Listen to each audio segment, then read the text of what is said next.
In 2007, these lies resulted in Purdue Pharma pleading guilty to felony charges of misbranding OxyContin and paying more than $600 million in criminal penalties. However, this did not stop Purdue's marketing campaign. It just sent it underground.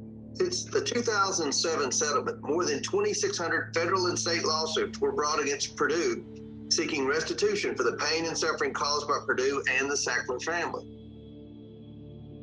Welcome to our second episode with Carol Panara, a whistleblower from Purdue Pharma. In our last episode, she described her life as a sales representative at Purdue Pharma.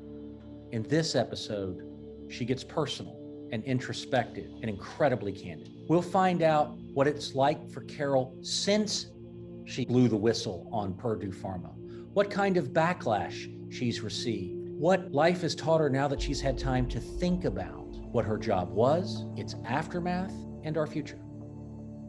I am Jeffrey B. Simon, and this is Outside Counsel. How long were you trained by Purdue before you were sent out in the field to promote OxyContin? Phase 1 training was 2 weeks. And we went to the corporate office and he stayed there for 2 weeks. He had the weekend off, but we had tests and things that we had to pass. So, you couldn't just, it wasn't like a big party weekend, you had to study. And then I believe after you were there a year, they brought you in for another 2 weeks of training. But we had district meetings every quarter. We had a national meeting once a year. We had a regional meeting, I think, twice a year. And there was some training that was done at those times as well. But you were promoting OxyContin 2 weeks after you trained. Correct. Were you trained by any physicians? Yes. Okay. They did have some physicians come in. I remember we had a couple of people from the Montefiore Hospital in New York, and also from one of the other big hospitals in New York. I can't remember it. But yeah, we did have a couple physicians come in and talk to us. What kind of doctors? They were pain doctors or anesthesiologists. Were any of them specialists in addiction medicine? As far as I knew, no. You have demonstrated a very specific set of recollections. You really do remember very clearly a lot of details about the only 4.5 years in which you promoted OxyContin. Yes. I have taken the deposition, that is the sworn statements of sales representatives of other drug companies. And each and every one of them, no matter how long they work for a company, whether they're promoting opioids for 18 years, as recently as within the last decade, or whether it was just a few years long ago, seem to exhibit a profound lack of memory about who they were promoting opioids to and who their higher prescribers were and what their actual promotional materials said or didn't say, or who trained them or didn't. Do you find that surprising? No, for two reasons. First of all, personally, I have a really good ability to remember details, and I'm very detail oriented. So that is just part of who I am. Not to say that some of them aren't as well, but I think if you look at where they are in their careers and where they are in their lives, I'm retired, so I have nothing to fear. I'm not in the industry anymore, so I don't have to worry. People are like, aren't you afraid of Purdue coming after you? I said, I got subpoenaed by the state of New Jersey in September of 2017. I had the FBI call me and come to my house and talk to me about my experience with Purdue. Everything that I said to them is the same as I've told anyone else afterwards. So I feel like I have that protection because I've already said it under subpoena and I've already said it directly to the FBI. So it's not like what I'm telling you is different than what I said to them. And also the fact that I'm not in the industry anymore.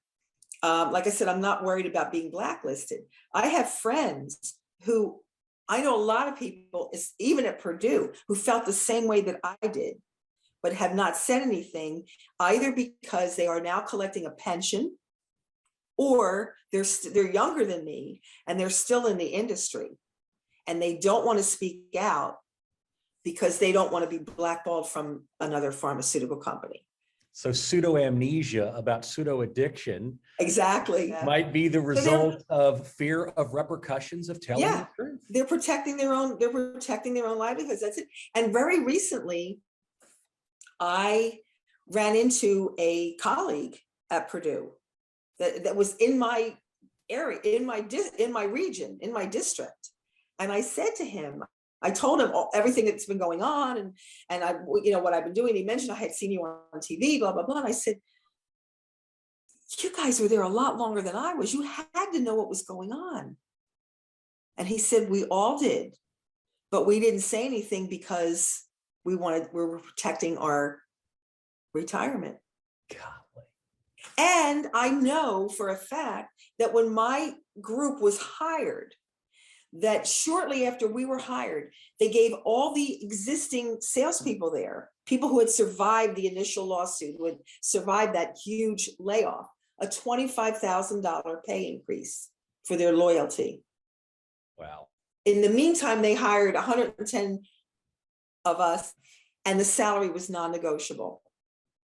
Didn't matter how much experience you had. If you wanted to come and work, they made it feel like, come and work for us. This is like the greatest achievement you could have, that the bonuses were going to be great. And that's justified kind of because most of us took a pay cut of anywhere from a few thousand to $10,000 to come and work there. Wow. Were you ever trained? Because this is, of course, after 2007, where they pled to a felony. So I know there may be nuances. Were you ever trained to tell the less than 1% addiction story to doctors? No, actually, we were trained at my point when I came in to never say that. Okay.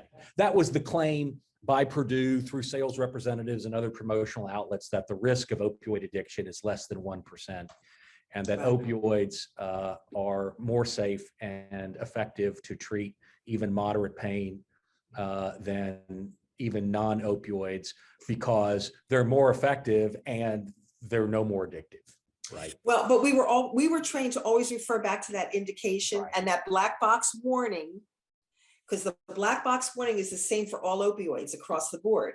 And I think I had referred to that earlier, that the risk of addiction, potential addiction, is the same with any opioid. So, however, we were always trained to refer to that. But then they still kept the graph where they actually shortened the top part of it to make it look like the peaks and valleys were smaller than they were. They still had us out there marketing that. So they doctored the graph on peaks and valleys and then had you go out and promote it. Mm-hmm. Even though at the same time we're saying that, oh, there's a potential risk for addiction. It's right here, but it's the same for every opioid. So, but then they had us out with this bogus graph that inferred the opposite. Let's talk a little bit about the Sacklers. Purdue Pharma, at the time you worked for them, was a privately owned company by the Sacklers. Right? Yes. And there were three brothers, Arthur, Raymond, and Mortimer. But Mortimer and Raymond were the ones who were day-to-day running and focused on Purdue Pharma. Yes. Arthur had made a killing promoting drugs like Valium. Mm-hmm. And OxyContin was the special baby of Mortimer and Raymond. Mm-hmm. Well, they also, Purdue also made Dilaudid, which is used in a lot of hospitals, and Betadine, which is used before surgery when they cleanse so they, and Dilaudid, of course, is an opioid. It's hydromorphone, right? Correct. Now, Raymond had a son named Richard Sackler, and Mortimer had a daughter, Kathy, and Richard and Kathy were also very involved in running Purdue Pharma when you were there. Yes, that was my understanding. I never saw either one of them. Okay. Did you spend much time at the headquarters there in Connecticut or not? The 2 weeks for training we did, and we were given specific instructions to behave anytime we were in a common area, like an elevator, to watch our conversation, because you never know who might be getting on with you. It could be Raymond, could be Richard, could be any of the Sacklers. Yeah. But like I said, I wouldn't know any of them if I tripped on them, because we never saw them. Did you ever meet any of the Sacklers? No. Now, Richard takes credit for OxyContin, or at least he has in various public settings, that it was his brainchild. Right. Did you have any understanding when you were a sales representative of whether that's true, that this is Richard Sackler's great innovation as opposed to somebody else there at Purdue? I think the general impression I had was that Richard was running the show, because sometimes we would go up to the upper floor, and we had to do role playing, and we had to do it with some of the executives. And so, you kind of hear in a conversation his name mentioned. It was just an impression that I had that he was, the head guy. And in 2010, right in the middle of the time you're working for the company, Purdue Pharma brings to market its reformulated, so-called abuse-deterrent version of OxyContin, right? Yes. Tell us about that. So we were trained not to say that it could not be abused, because the thought was that there's always some idiot out there that's going to figure out a way to circumvent the delivery system. But that it was, naturally, we're going to be questioned as to why it was reformulated. And so the answer was to be that it was reformulated with the goal of making it more difficult to abuse it. Not that it could not be abused, but that it is an effort to make it more difficult.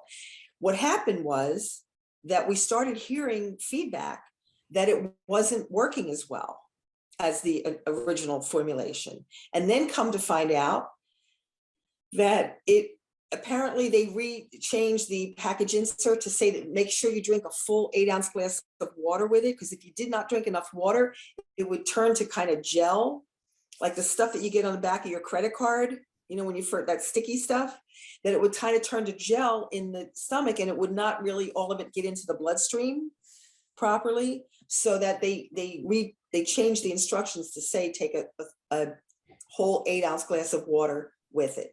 I was gonna say, after that, I still heard that it still was not as effective.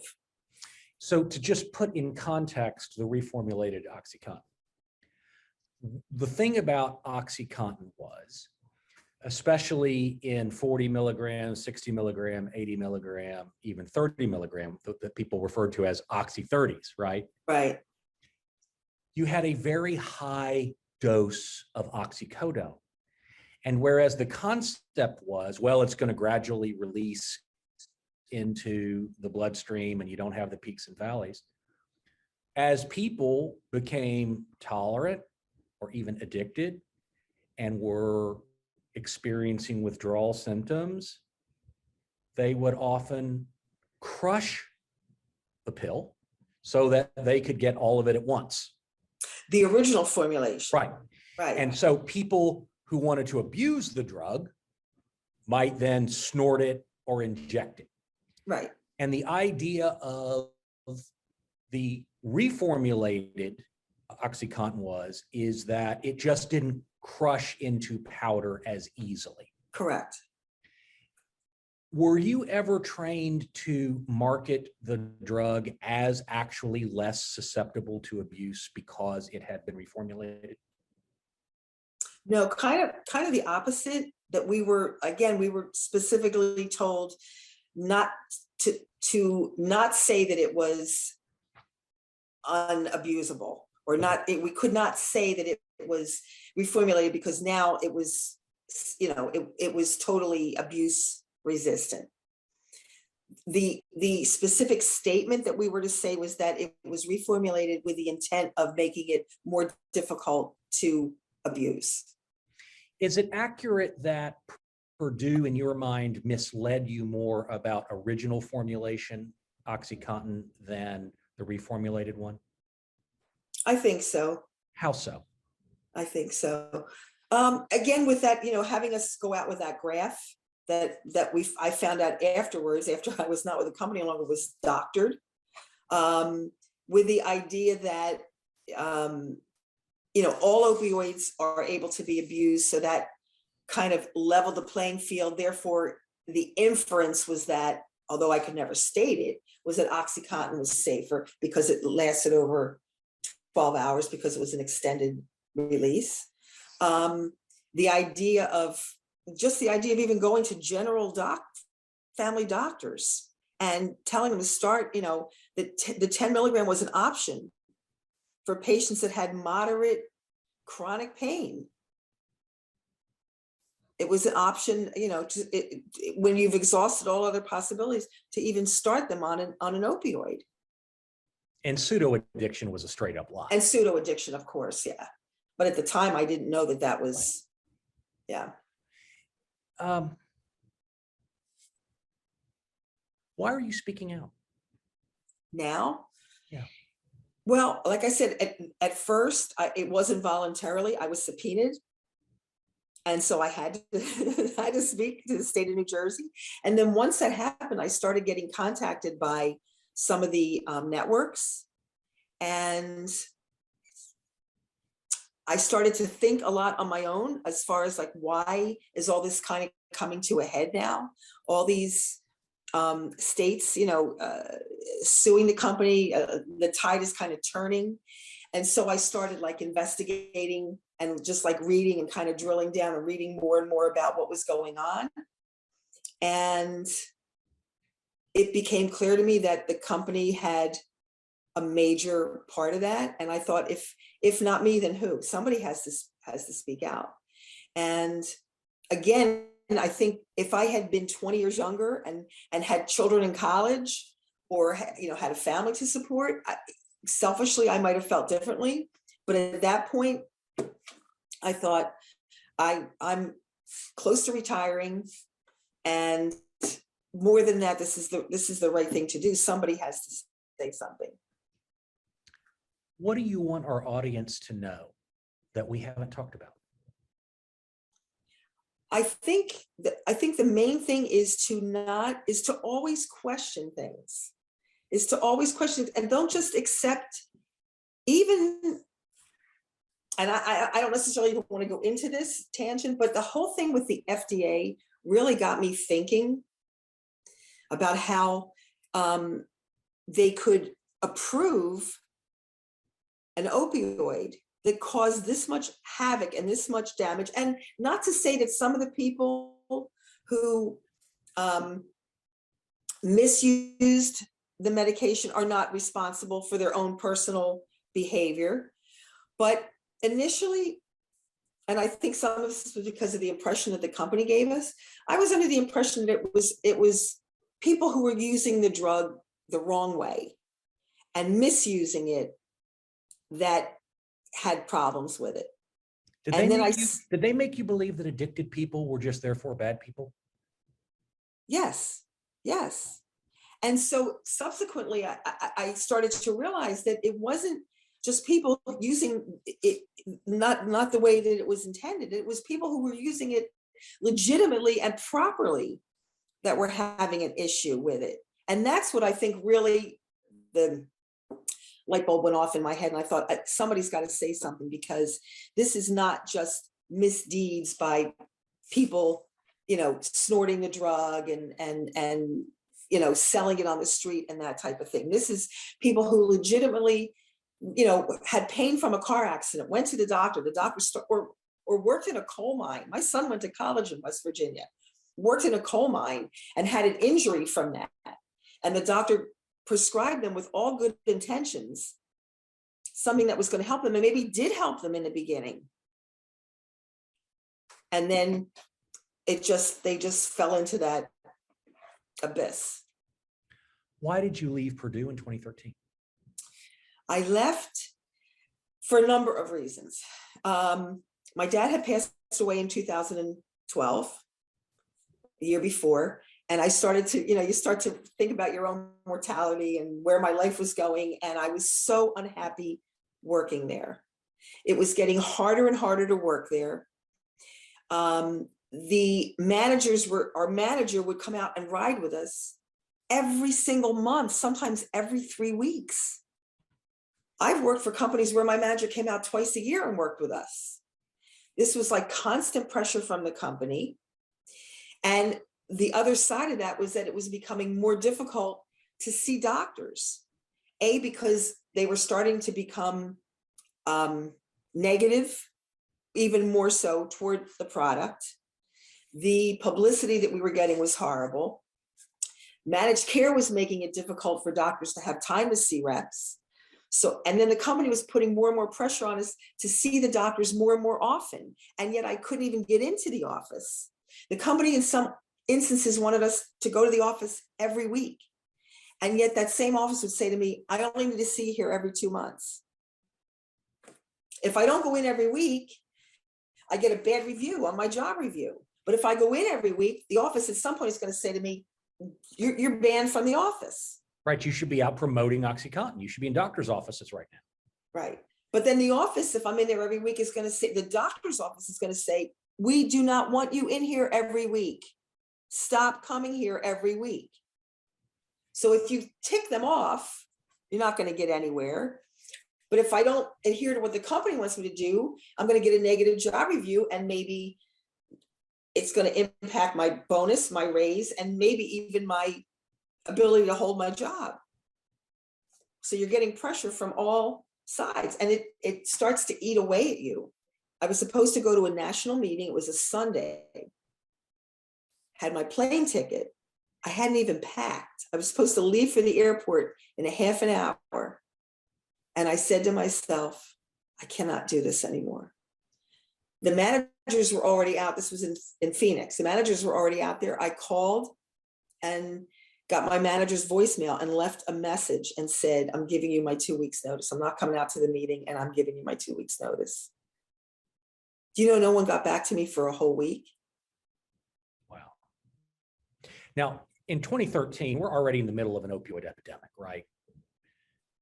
And was it your perception that in the middle of that opioid epidemic and all the bad publicity that Purdue Pharma was getting at the time because of OxyContin being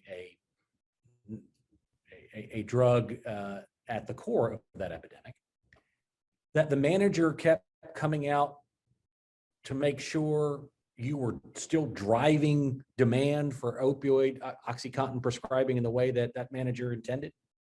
Yeah, and it wasn't just me. The managers across the country were instructed to ride with their salespeople all the time. So there were 8 of us. And so you figure if there's 21 working days in a month, that's 2 days a month for every rep. And then maybe they have a day, 3 days a month that they can do administrative stuff.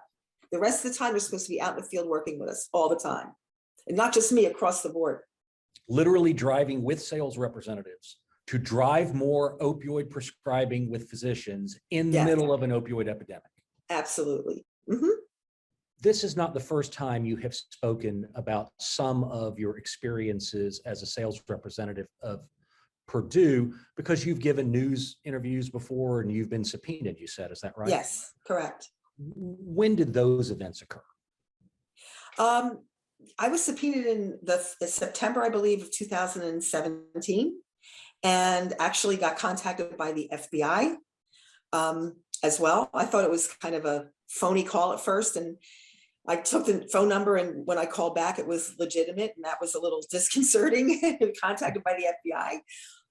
And then subsequent to that, I started getting contacted by a lot of the news media, different attorneys. Actually, internationally, I had people in France, in Germany, call me because they were concerned that Purdue was still marketing in Europe under Big Pharma, and that the same thing was going to happen there. And all the major news outlets, CBS, ABC. I did something for Fox Nation.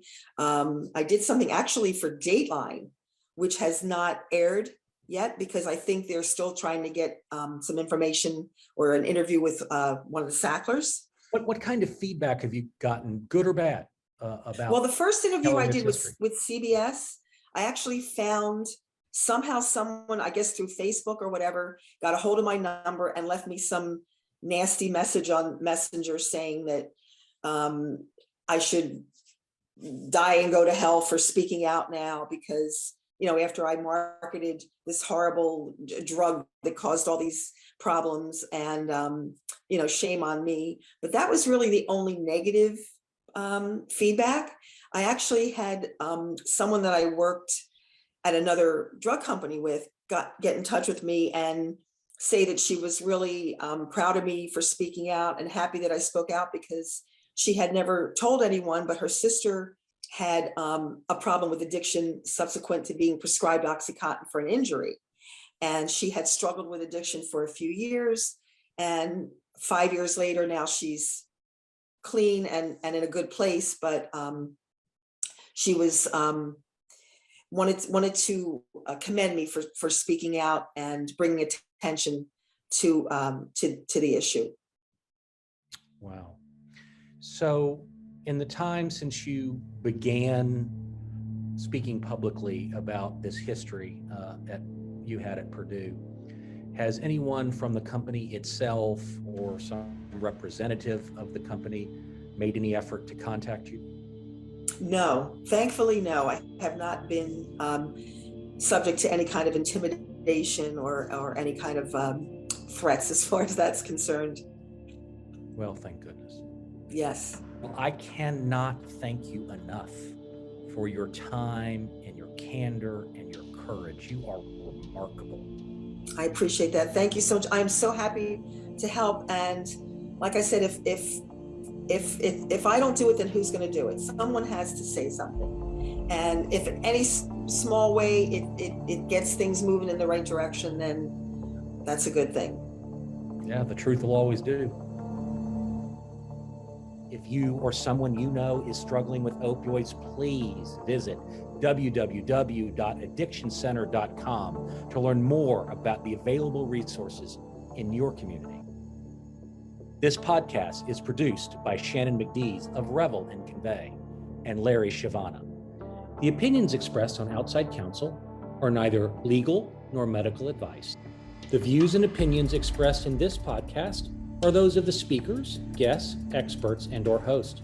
They do not expressly nor necessarily reflect the opinion of any institution with which I am or ever have been a member and should never be attributed as such. Thank you for tuning in to another episode of Outside Counsel. I'm Jeffrey B. Simon.